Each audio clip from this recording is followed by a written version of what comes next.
Hello all, welcome to Pavi's Cuisines.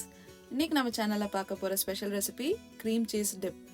இந்த cream cheese dip பண்றதுக்கு தேவையான பொருட்கள் என்னென்னு லிஸ்ட் பண்ணிருக்கேன். இது வந்து நக்கட்ஸ், French fries இது எல்லாத்துக்கும் சைட் டிஷ்ஷா வைக்கக்கூடிய ஒரு டிப். வாங்க இது எப்படி பண்றதுன்னு பார்க்கலாம். டிப் பண்றதுக்கு தேவையான பொருட்கள் என்னென்னு பார்க்கலாம். முதல்ல ஒரு கப் போல cream cheese நல்லா ரூம் டெம்பரேச்சர்ல இருக்கிற மாதிரி எடுத்துக்கோங்க.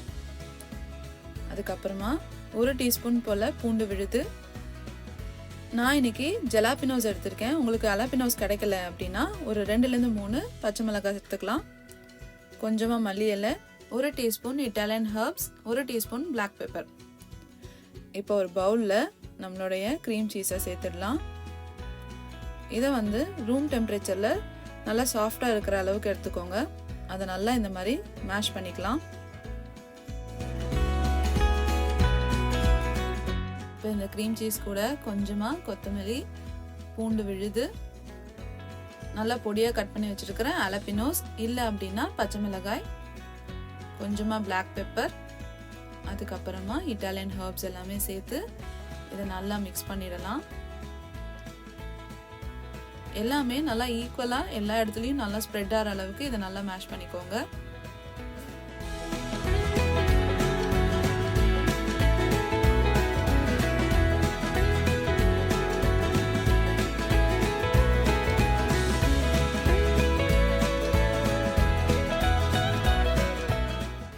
அவ்வளோதான், க்ரீம் சீஸ் டிப் ரொம்ப சூப்பராக ஈஸியாக சிம்பிளாக ரெடி ஆயிடுச்சு.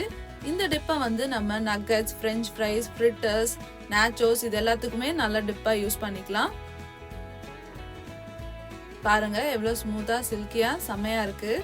இதை வந்து நீங்கள் பிரெட்டு கூட ஸ்ப்ரெட் மாதிரி யூஸ் பண்ணிக்கலாம். ரொம்ப டேஸ்டாக சூப்பராக இருக்கும்.